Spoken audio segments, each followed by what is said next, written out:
जी नमस्कार दोस्तों, स्वागत है सारे लोगों का। आज बीपीएससी और शिक्षा विभाग की बैठक होने वाली है। उस बैठक के अंदर जो 75% क्लियरेंस रोस्टर था उसको घटाकर 50% की रोस्टर पर बहाली देने की चर्चा की जाएगी। इसके साथ साथ कौन से कैटेगरी में कितने सीट जाएंगे, इस सीट के ऊपर भी शिक्षा विभाग और बीपीएससी के ऊपर चर्चा होगी, क्योंकि बीपीएससी को यह पावर नहीं है कि कितना सीट पर उसको रिजल्ट देना है और किस तरह से रिजल्ट देना है। एस सिद्धार्थ महोदय के साथ जो बैठक होगी, इस बैठक के ऊपर बहुत सारी विषय वस्तु पर निर्णय ली जाएगी। लेकिन मैं इसके पहले बता देने वाला हूं पूरे भाइयों को, पूरे बिहार के लोगों को, कि आज के बैठक के ऊपर पूरे बिहार के छात्रों का नजर है। इस नजर के बाद मैंने एक बात का ऐलान किया था कि आज के दिन शाम में ओएमआर सीट जारी होने वाली है। यह बात मैंने बिल्कुल सत्य बोला था, क्योंकि बीते दिन आप लोगों ने अतुल प्रसाद की बैठक के बाद आप लोगों ने देखा था कि शाम में आंसर की भी जारी हुआ था, ओएमआर सीट भी जारी हुआ था। 2 दिन के अंतराल में दोनों काम हो गई थी। और बीपीएससी को पहले भी टीआरई 1 के समय, टीआरई 2 के समय यह बात मुझे बहुत पहले ही पता चल चुकी थी कि आज 8 तारीख के दिन बैठक था, और इसलिए मैंने अपने वीडियो के ऊपर आकर बोला कि 8 तारीख को ओएमआर सीट जारी हो जाएगी या 9 तारीख को जारी हो जाएगी। तो पिछले बार भी टीआरई 2 में भी यही स्थिति हुई थी, टीआरई 1 में भी यही स्थिति हुई थी। जब जब बैठक हुआ है उसके बाद आंसर की आ गई है, और आंसर की आने के साथ साथ ओएमआर सीट भी आ गया है। आज भी शिक्षा विभाग को लेकर बैठक है, लेकिन इसमें एक दिक्कत आ रही है।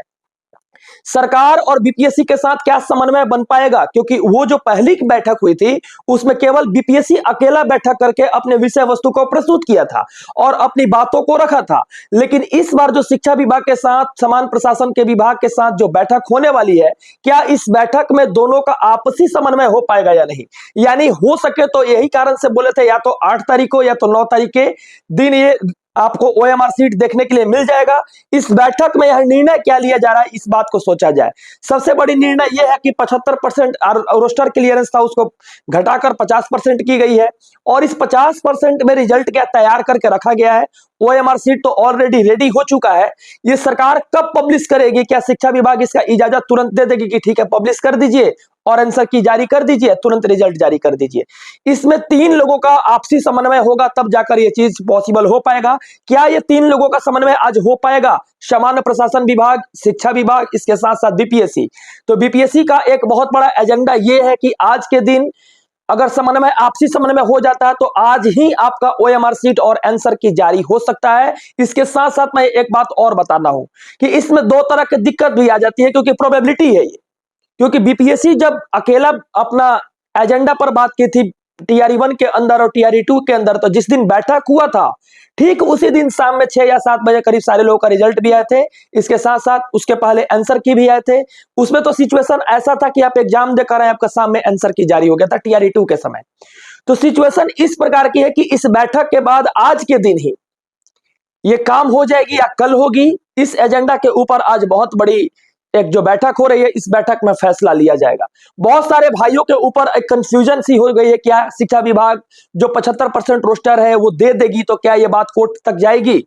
बहुत लोगों ने फोन करके कहा कि सर एक बार हमको दिखाया गया कि नहीं, आपके पास ऑलरेडी मलाई क्रीम का आपको आइसक्रीम दिया जा रहा है, फिर बाहर जाके पता चला कि नहीं मलाई क्रीम का नहीं था, वो पानी वाला आइसक्रीम था।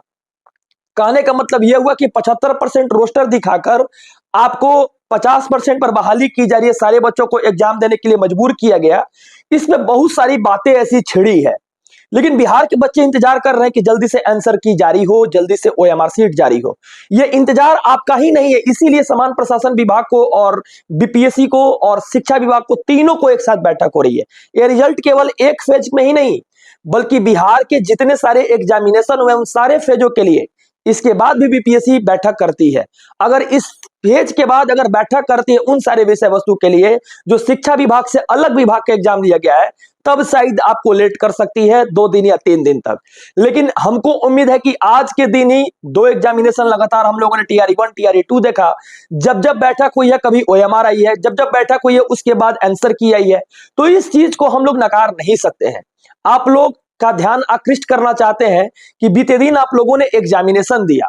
कोई ऐसे हैं बिहार के बच्चे जो तीनों अटेम्प्ट दिए हैं, कोई बच्चे ऐसे हैं जो पहला अटेम्प्ट दिए हैं। जो पहला अटेम्प्ट दिए हैं वो जाकर पीछे की इतिहास को एक बार देख लें कि जब जब बैठक हुआ है उसके तुरंत बाद यह कार्य किया गया है।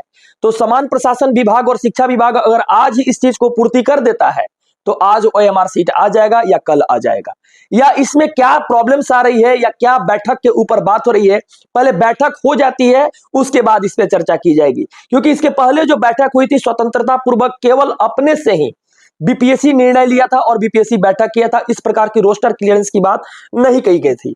लेकिन इसके पीछे बहुत सारी राज छिपी हुई है, ये राज आप लोग के सामने प्रकट आज होगी, और इस राज के तहत आगे क्या क्या फैसला लिया जाएगा शिक्षा विभाग के द्वारा, कब ज्वाइनिंग कराया जाएगा, क्योंकि हेड टीचर के बच्चे अलग परेशान हैं और बीपीएससी टीआरई के 87,770 बच्चे अलग परेशान हैं, हेड मास्टर अलग परेशान हैं, और भी सारे विभाग के लोग जो बच्चे एग्जामिनेशन दिए हैं वो लोग अलग परेशान हैं। लेकिन एक चीज बहुत बड़ी शिक्षा विभाग के सामने खड़ी हो चुकी है और बहुत बड़ी समस्या खड़ी हो चुकी है। एक तरफ सक्षमता के जो रिजल्ट शीट चेक हो रहा है, जो कागज चेक हो रहे हैं, उसमें बहुत तमाम तरीके के फर्जी कैंडिडेट पाए जा रहे हैं, जिनको निकाला जा रहा है, जिनके सर्टिफिकेट पर फिर से निगरानी की जांच हो रही है। और दूसरी तरफ रिजल्ट जारी करने के बाद जो डॉक्यूमेंट वेरिफिकेशन होने वाला है, वो सबसे बड़ी मुद्दा है कि क्या सरकार पहले 1.5 गुना ज्यादा रिजल्ट जारी करके डॉक्यूमेंट वेरिफिकेशन करेगी या वन रिजल्ट वन कैंडिडेट का रिजल्ट जारी करेगी। इसके लिए कल मैंने रहमान सर से बात भी किया।